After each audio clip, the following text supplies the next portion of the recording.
Madame, Monsieur, nous sommes très heureux de vous retrouver dans le cadre de votre livraison environnementale, votre magazine des questions environnementales et du développement durable RDC Environnement.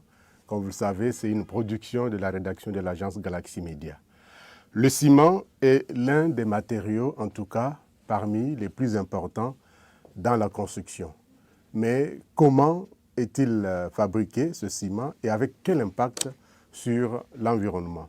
Aujourd'hui, la tendance est donc de migrer vers un ciment écologique. Mais comment fabriquer ce ciment écologique? Avec quel impact aussi sur l'environnement? Avec quelles exigences? C'est donc de cela que nous allons devoir parler dans cette émission RDC Environnement. Et pour en parler, nous avons fait appel à un géologue. Vous l'aurez déjà vu peut-être à la télé. Il s'appelle Eric Kisonga. Monsieur Eric, bonjour. Bonjour, Monsieur Rubens. Bienvenue à cette émission. Merci beaucoup. Comment vous allez? Oui, je vais très bien. Je suis très content de participer à cette émission ici. Pour la première fois, parce que j'ai l'habitude de faire RDC Mine, mais RDC Environnement, c'est la première fois. Donc, je suis très content. OK.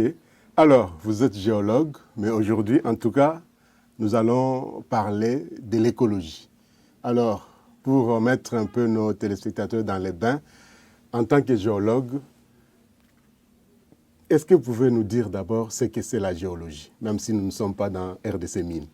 Voilà, merci beaucoup, il n'y a pas de problème. La géologie, beaucoup de gens ne le savent pas trop parce que la plupart des Congolais, les communs des mortels, ont l'habitude de dire que la RDC, c'est un scandale géologique. Tout à fait. Mais quand vous posez la question, c'est quoi la géologie? Il y en a qui ne savent pas. Ils disent, bon, moi je vois, les gens disent seulement la RDC, c'est un scandale géologique, et ainsi de suite. Donc la géologie, en tout cas, grosso modo, le mot géo, ça veut dire terre, et puis logie, tout le monde sait, ça au moins tout le monde sait. Ça vient de logos, du grec, ça veut dire science, ça veut dire étude. Mais on ne peut pas dire la géologie, c'est la science qui étudie la terre. Quand on dit la terre, c'est vague. Qu'est-ce que nous étudions réellement? Voilà la vraie définition de la géologie, c'est la science qui étudie l'origine. La terre vient d'où? La terre là où nous sommes aujourd'hui, ça vient d'où? L'origine. L'histoire de la terre. La Terre que nous avons aujourd'hui, nous voyons la Terre, les mouvements de rotation, ça fait 24 heures autour de son axe. À l'époque, la Terre faisait 12 heures. Plus loin, ça faisait même 6 heures.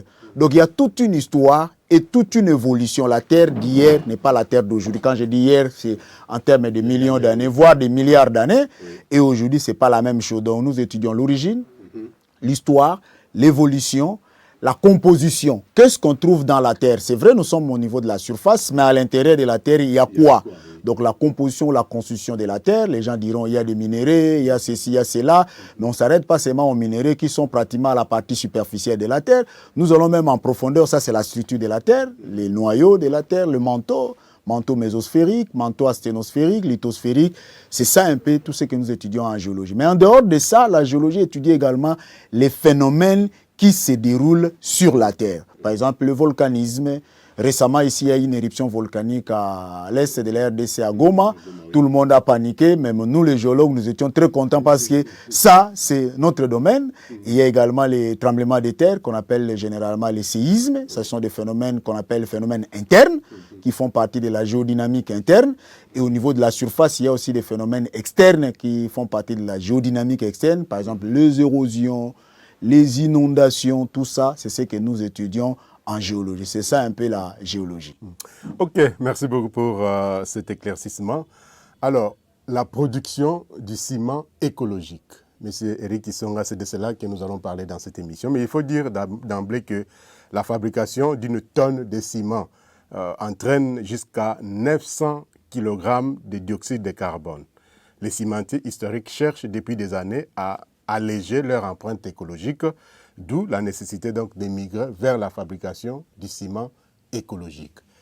En tant que géologue, mais nous voulons parler de ce ciment écologique.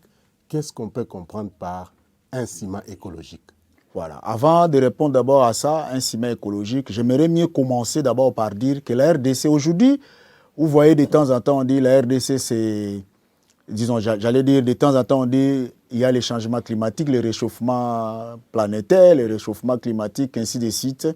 Et la RDC est parmi les pays vulnérables, évidemment, à ces changements climatiques ou à ces réchauffements climatiques. Tout à fait. Et au Congo, la partie qui est plus exposée à ça, c'est pratiquement la partie Congo centrale. Kinshasa est légèrement une bonne partie aussi, et une faible partie de Bandundu. Alors pourquoi ça?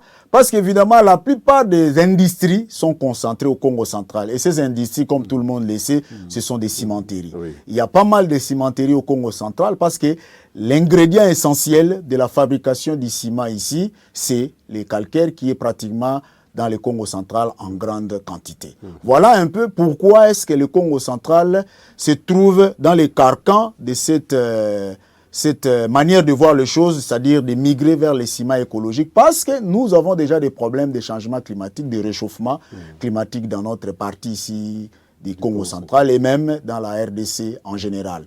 Alors, les ciments écologiques, c'est quoi en fait? C'est un ciment qui peut polluer, mais moins. Parce qu'il y a plusieurs types de ciments. Il y a les CEM 1A, 1B, il y a les CEM 2A, 2B, etc., etc. Alors, le ciment qui est produit au Congo central, c'est un ciment qu'on appelle le ciment Portland. Oui. Le ciment Portland, c'est un ciment, la portlandite, c'est le minéral principal qui est l'hydroxyde de calcium, c'est-à-dire CaHOH2. Alors, la portlandite, là, vient à partir, évidemment, du ciment qu'on fabrique ici, parce que ce ciment-là, c'est un ciment qui est fabriqué à partir des clinkers. Les clinkers, c'est quoi? Je commence d'abord par là. À part les clinkers, je vais dire les autres ajouts. Les clinkers, c'est quoi? C'est le mélange du calcaire avec l'argile. Bon, évidemment, il y a aussi d'autres cimenteries qui utilisent les calcaires, l'argile et la latérite. Pourquoi les calcaires? Parce que dans les ciments, il y a la chaux, les CaO. Alors, le calcaire est une roche carbonatée qui contient une grande proportion, vraiment au-delà de 90%, 90% de la calcite. La calcite, c'est le carbonate de calcium. C'est la calcite qui amène la chaux, les CaO. Et dans la calcite, avec sa formule CaCO3, donc si nous enlevons Ca et O, il va rester CO2 là-bas. Oui. Donc il y a une grande quantité. D'ailleurs, les géologues savent bien, pour identifier la présence de la calcite dans une roche, il suffit de mettre l'acide chlorhydrique, il y a effervescence. Alors, les calcaires amènent la chaux. Il y a également l'argile qui va amener l'alumine, les Al2O3, c'est-à-dire l'oxyde d'aluminium. Il y a aussi la latérite, pour ceux qui ajoutent la latérite, qui amène aussi l'oxyde ferreux, voire l'oxyde ferrique, le fer de O3. Et ce mélange-là est chauffé à plus de 1400 degrés centigrades. On va généralement à 1450 degrés centigrades. Donc on chauffe ces mélanges calcaire-argile, voire calcaire-argile-latérite, pour ceux qui utilisent la latérite. Et l'argile amène également la silice, les CO2, ça j'allais oublier. Il y a d'autres qui ajoutent aussi un peu de sable pour avoir une bonne proportion de la silice. Alors quand on chauffe ça, dès que la température arrive à 1450 degrés, on arrête ça. On fait un arrêt brusque du four pour que la température descende de 1400 jusqu'en dessous jusqu'à la température ambiante. Et le produit qui va sortir de ces mélanges-là chauffés à 1400 degrés centigrades, c'est ce qu'on appelle les clinkers. Alors le clinker, pour arriver maintenant à la farine, au ciment, on ajoute maintenant les gypses. Les gypses jouent un rôle de retarder la prise. Retarder la prise, ça veut dire quoi? Lorsque vous ouvrez votre sac de ciment, vous faites le mélange pour avoir un mortier, par exemple, ou fabriquer des briques, ou aussi, si vous voulez, du béton. Le ciment va commencer, parce que le ciment, c'est un liant hydraulique. Ça peut commencer directement à se durcir.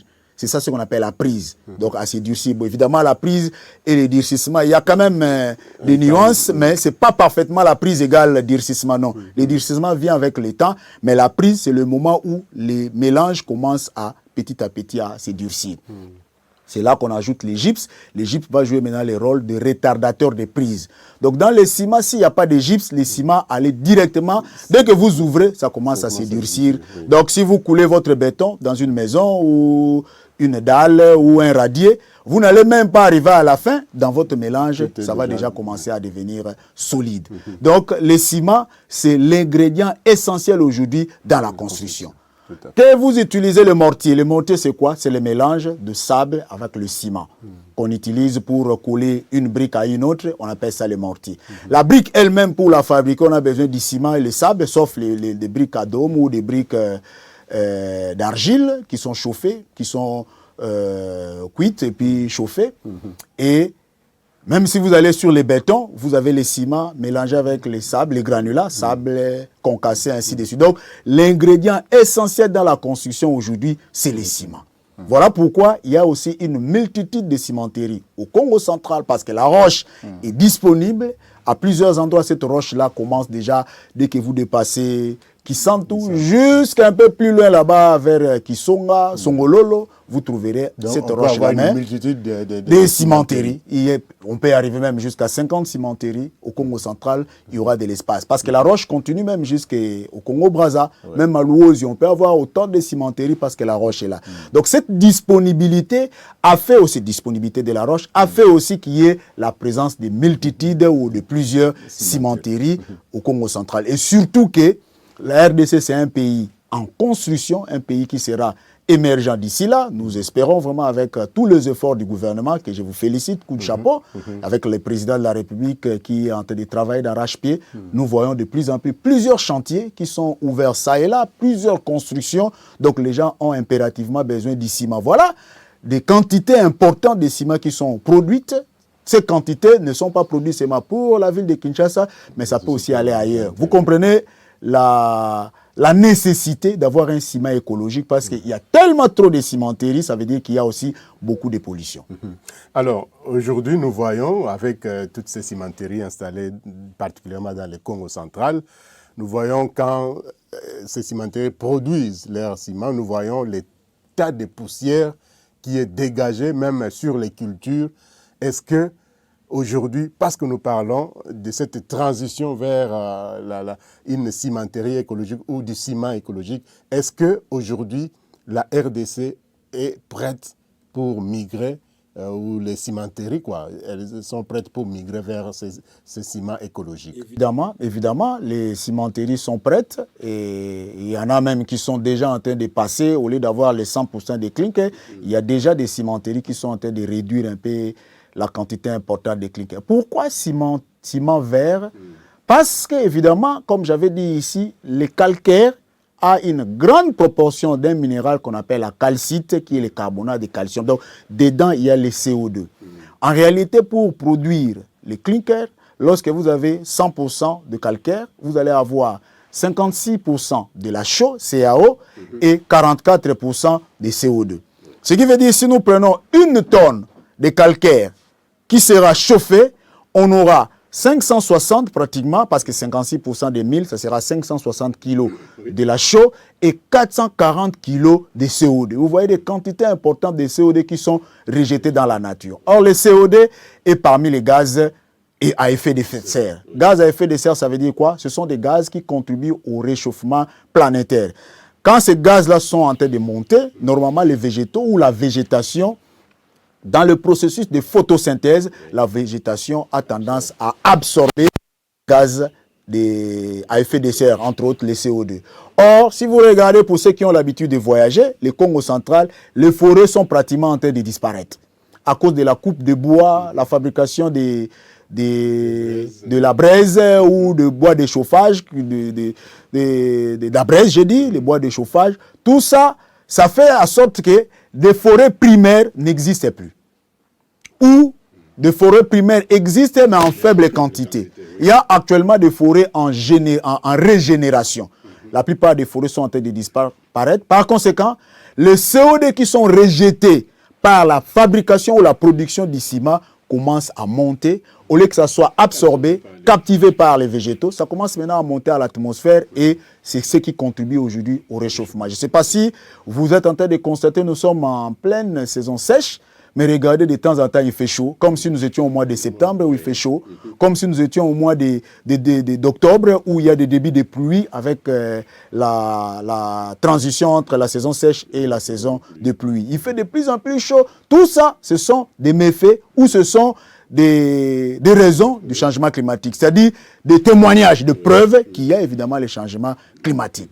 Maintenant, avec tout ce qui se passe là, il n'y a plus de forêt. Ces gaz-là sont maintenant en train de nous détruire. Or, nous disons de temps en temps, la RDC est un pays solution. Et voilà, la solution peut également venir avec la production de ciment écologique. Ciment vert, donc, si vous voulez. Aujourd'hui, il n'y a pas en tout cas à faire un dessin pour que la population comprenne que le changement climatique est une réalité en République démocratique du Congo et particulièrement, comme le disons, dans la province du Congo central où il y a en tout cas cette floraison-là des industries, des cimenteries.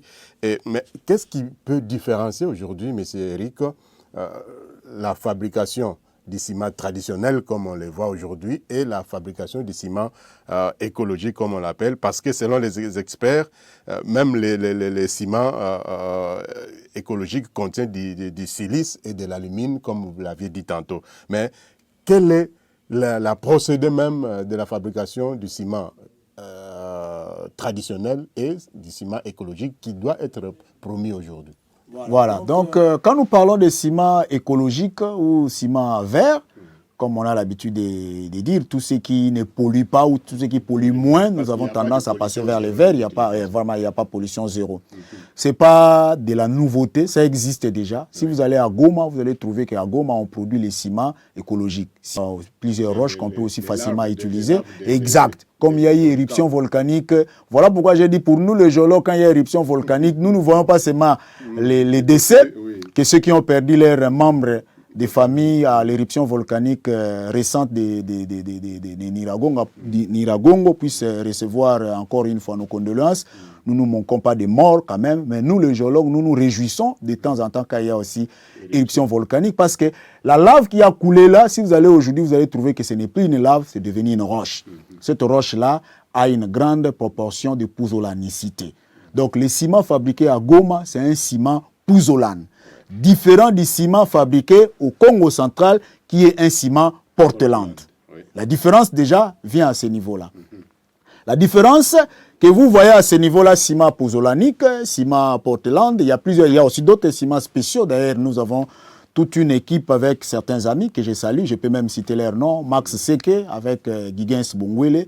Nous avons nos projets de thèse qui évoluent évidemment dans ce sens-là. Alors, à l'est, la roche qui est utilisée, ce n'est pas le calcaire qui est utilisé ici pour produire les clinkers. Là-bas, c'est une roche qu'on appelle le basalte ou la pouzzolane, qui est une roche volcanique. Alors, au Congo central, c'est une roche sédimentaire qu'on utilise dans la production du ciment. Le processus de mise en place de cette roche sédimentaire fait que dans la roche, il y a un minéral qui contient une grande proportion de CO2, ce que j'avais dit ici, la calcite, le carbonate de calcium. Alors, c'est ces minéraux-là qui se trouvent dans cette roche qui amènent une pollution. C'est vrai, les cimentiers font des efforts. Avant même de parler de la production des ciments écologiques, déjà il y a des procédés qui peuvent être utilisés pour réduire la production de CO2. On peut utiliser certaines roches, comme la syénite par exemple, qui est une roche alcaline, qui contient plusieurs minéraux alcalins, comme l'orthose, l'albite, etc. Ces roches peuvent entrer dans le procédé de la réduction de ces gaz à effet de serre. Mais un autre procédé qui peut également être utilisé, je pense bien même le ministère de l'Industrie pourrait se saisir de ça, c'est réduire la quantité des clinkers et augmenter la quantité des additifs comme les basaltes qu'on peut utiliser comme ajout, pas additifs, comme ajout parce que les additifs, il y en a, les gypses, il y a la silice, la fumée de la silice, ça ce sont des additifs, mais on peut y ajouter une proportion d'une roche volcanique comme le basalte. Et il y en a au Congo central. Donc, nous avons aussi mis au point un projet qui a donné des résultats très très bons. Peut-être on parlera de ça ici au fur et à mesure que nous allons évoluer dans notre émission. Est-ce que quand vous avez parlé de la fabrication du ciment à base, bien sûr, de la roche volcanique, mais est-ce que cette roche va demeurer? Est-ce que l'industrie du ciment à Goma particulièrement ne pourra pas connaître un problème parce que le volcan peut s'éteindre demain après-demain? Quelle serait en fait l'alternative? Vraiment, donc, je vous comprends, vous n'êtes pas géologue. Dire que la roche va s'épuiser, c'est comme les gens qui vont à Kintsuka. Quand vous regardez, vous voyez plusieurs carrières qui sont pratiquement le long du fleuve et même le long de la rivière Lukaya, si je ne me trompe pas, il y a plusieurs carrières qui sont là-bas. Quand vous allez là-bas, vous allez voir que toutes les grandes maisons, même les petites maisons de la ville de Kinshasa ont été construites par les grès venant de ces carrières-là. À l'époque, il n'y avait pas beaucoup, il y avait seulement la Carrigré qui fournissait plusieurs quantités de matériaux. Il y a eu aussi Safricas et puis Mimosa, ainsi de suite.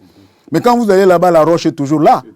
Déjà, je vais un peu quitter l'émission, faire un petit raccordement fraudulé pour vous donner l'exemple des îles comme les îles hawaïennes, les îles d'Hawaï.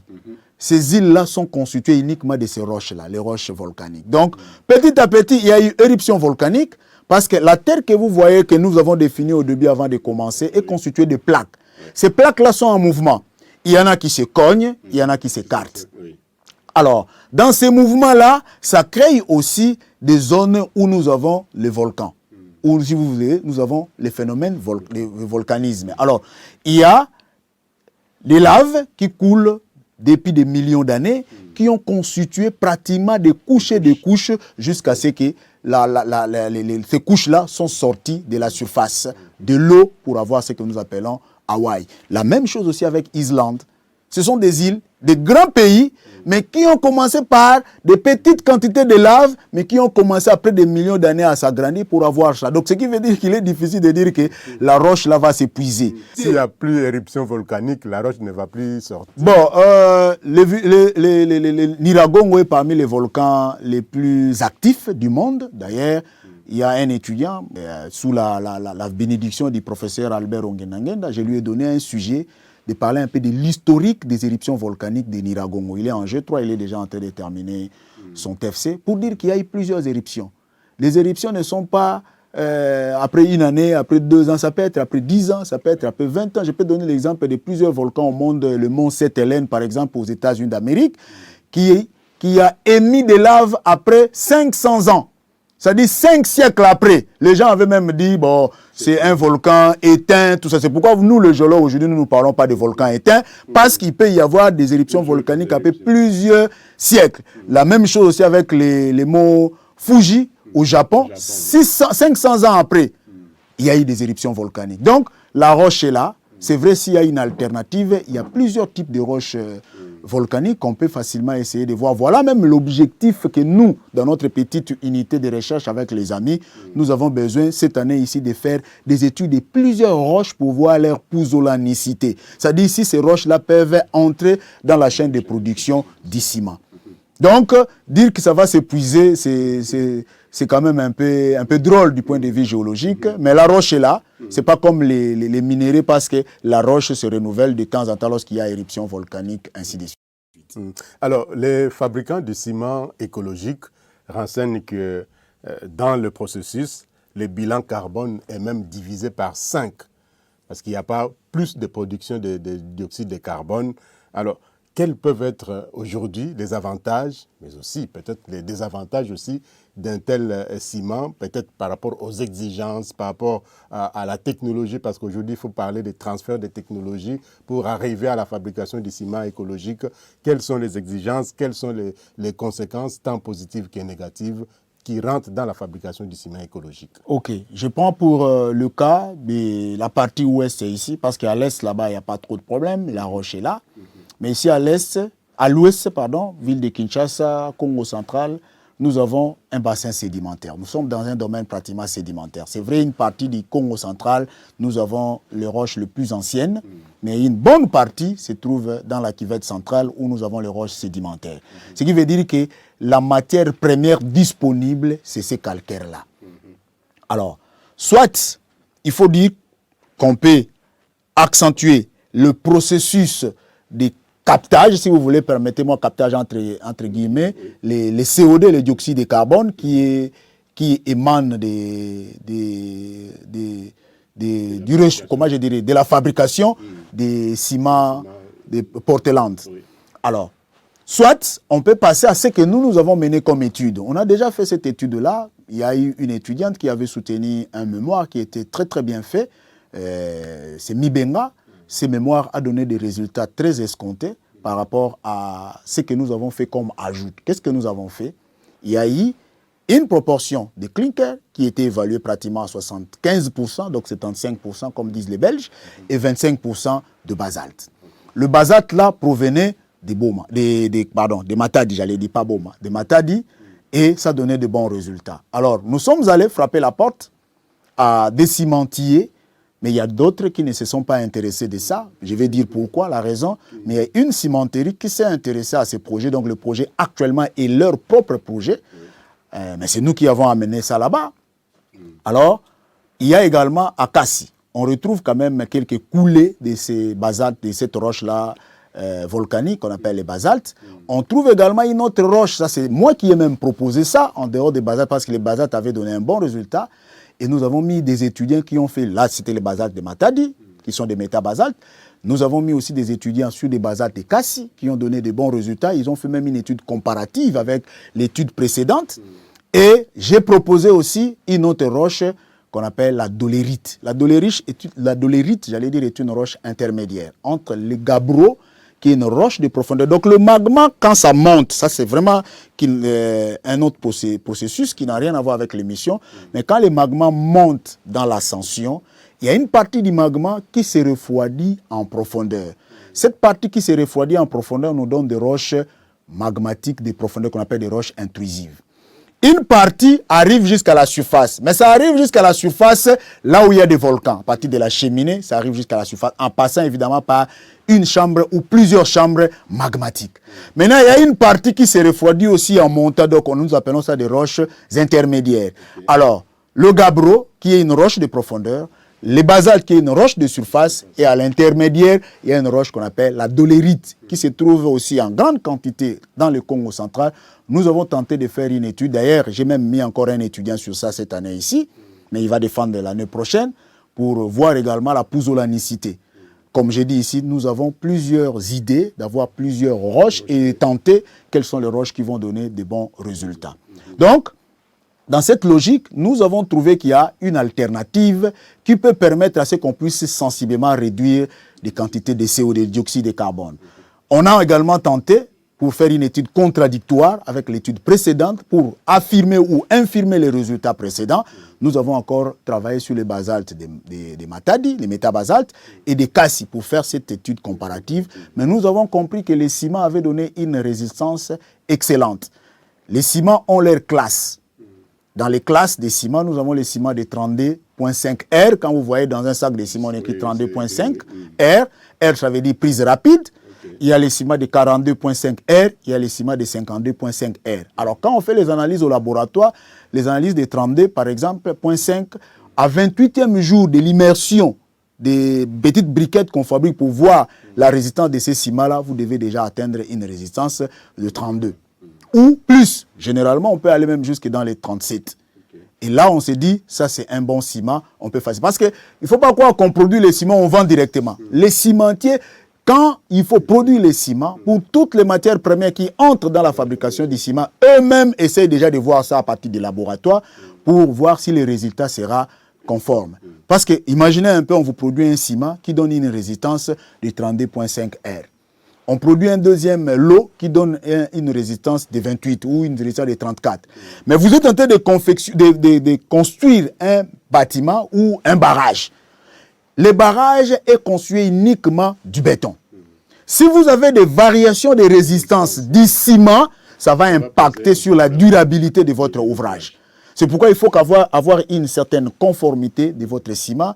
La plupart des gens qu'on a côtoyés ont quand même des bons ciments qui sont conformes.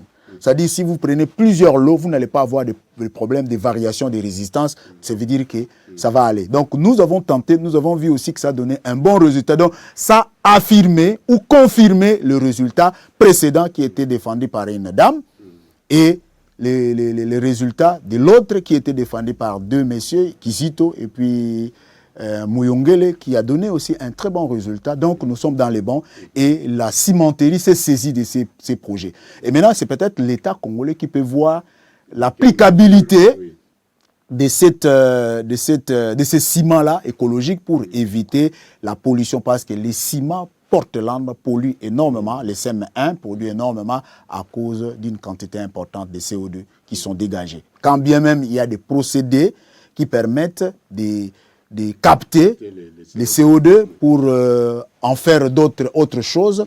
Là, c'est un procédé qui s'est fait également. Je ne vais pas me mettre à citer des cimentiers ici ou des cimenteries, mais il y a des cimenteries qui le font. Mais bon, ça aussi, c'est un autre procédé qui peut être aussi le meilleur. Mais le vrai problème maintenant, c'est quoi?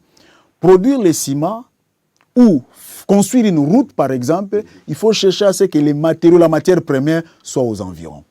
Or, si vous regardez la plupart des cimenteries, elles sont concentrées entre Lukala et pratiquement Songololo. Là où nous avons notre bassin sédimentaire, là où nous avons les calcaires. Bon, je dirais avant Songololo. Je cite Songolo parce que c'est une grande cité que les gens peuvent bien connaître. Quand vous regardez, même quand je parle de basalte de Kassi, quand je parle de basalte de Matadi, c'est très loin. Quand la matière première vient de très loin, le coût sur le marché peut augmenter. Le coût de la production peut augmenter. Et en plus de ça, il faut voir la broyabilité de ces roches-là. Mais nous avons déjà étudié la broyabilité de ces roches. Pour ce point-là, il n'y a pas trop de problème. Il y a certaines roches qui peuvent être énergivores, c'est-à-dire que ça va consommer une grande quantité d'énergie, mais il y a d'autres qui peuvent passer sans problème. Mais c'est la distance de là où il faut prendre jusqu'à là où il faut produire les ciments. Dans vos études, dans vos recherches, c'est aussi possible pour la République démocratique du Congo, comme nous l'avions dit tantôt. Est-ce que les cimentiers congolais sont aujourd'hui prêts à migrer vers les ciments écologiques? Qu'est-ce que vous pouvez dire, parce que nous sommes déjà presque à la fin de cette émission, qu'est-ce qu'il faut faire pour que nos cimentiers puissent migrer vers la fabrication du ciment écologique, parce qu'il faut lutter contre les effets des changements climatiques? Nous sommes en train de travailler sur ça, mais pour l'applicabilité, l'État peut prendre ça en charge. Ça, ce sont des projets de recherche que l'État peut facilement financer. Regardez, je pouvais terminer ma thèse il y a des années, mais je suis bloqué à un seul point parce qu'il faut faire les analyses avec les microscopes électroniques à balayage. Il n'y en a pas ici à Kinshasa. Il y a seulement au Katanga, mais malheureusement même au Katanga là, c'est plus sur les minéraux, le cuivre, le cobalt, tout ça. Alors que nous, c'est sur les matériaux. Donc je ne peux pas envoyer les échantillons là-bas parce que le résultat ne sera pas ce que j'attends. Il faut faire ça ailleurs et c'est là le problème. Envoyer les bétons ailleurs pour faire les analyses, c'est là que nous sommes. L'État peut essayer de prendre ces projets aussi en charge, les ministères par exemple de l'industrie. Commencer petit à petit à obliger à ces cimentiers d'utiliser dans leur procédé un produit qui peut facilement réduire les CO2 de manière à avoir ces ciments écologiques, de manière à avoir moins de pollution. La RDC, c'est un pays solution, mais la RDC a beaucoup de difficultés. Quand les gens polluent ailleurs, attention, ça, l'impact, c'est aussi, voilà, la planète, c'est pour nous tous. L'atmosphère, c'est pour nous tous, c'est-à-dire la pollution de l'atmosphère peut venir de loin, ça peut impacter d'autres pays qui sont loin, qui ne sont même pas des pays industrialisés ou très industrialisés ou polluants, mais ils peuvent subir. C'est pourquoi il y a eu cette histoire avec les comment on appelait ça, celui qui pollue plus paye plus, je pense des choses pour pollueur, payeur. Vous voyez, il y a eu ça pour dire que ceux qui polluent, ce n'est pas l'impact, ce n'est pas seulement chez eux, mais l'impact peut aller aussi ailleurs. Donc nous, comme nous sommes pays solution, nous pouvons aussi montrer déjà chez nous une solution pour ce genre de choses. Avoir un ciment écologique, ce serait une très bonne chose. Alors, M. Eric Kisonga, merci beaucoup. Peut-être un tout dernier mot pour clôturer avec cette émission. Je vous remercie en tout cas. Je suis très content. Prochainement, ils peuvent facilement revenir pour parler encore de ça en profondeur parce que nous avons plusieurs projets. Il y a aussi les projets avec les sables normalisés. Parce que la plupart des gens qui font des essais même sur les ciments importent les sables. Alors qu'ici, on peut avoir un sable normalisé. Nous sommes en train de travailler sur ça. Les résultats sont déjà escomptés sur ce que nous sommes en train de faire. Merci beaucoup en tout cas. À la prochaine occasion, si vous m'invitez, je viendrai. Merci beaucoup à vous qui nous avez suivis. RDC Environnement, ça n'est fini. Les ciments écologiques, vous avez suivi notre invité Eric Kisonga. Il est géologue et il a parlé donc de comment nous pouvons arriver à fabriquer ces ciments écologiques pour lutter effectivement contre les effets néfastes du changement climatique. La RDC n'est pas épargnée à ces effets. Et donc, il faut que petit à petit, nous puissions avancer et atteindre l'objectif de réduire nos émissions de gaz à effet de serre parce que le monde se réchauffe progressivement et il faut que nous puissions trouver des solutions pour limiter le réchauffement climatique. L'accord de Paris a désigné qu'il faut s'arrêter à 1,5 degré, peut-être à 2 degrés Celsius d'augmentation des températures, mais les conséquences sont déjà énormes. Merci beaucoup, M. Eric Kisonga. C'est moi qui vous remercie. Merci également à vous, Madame, Messieurs, à toute l'équipe qui a concouru à la réalisation de cette émission qui reviendra bien sûr la semaine prochaine, toujours avec le même plaisir. Nous serons gré vous retrouver. Prenez soin de vous, mais surtout prenez soin de votre environnement. Au revoir et à très bientôt.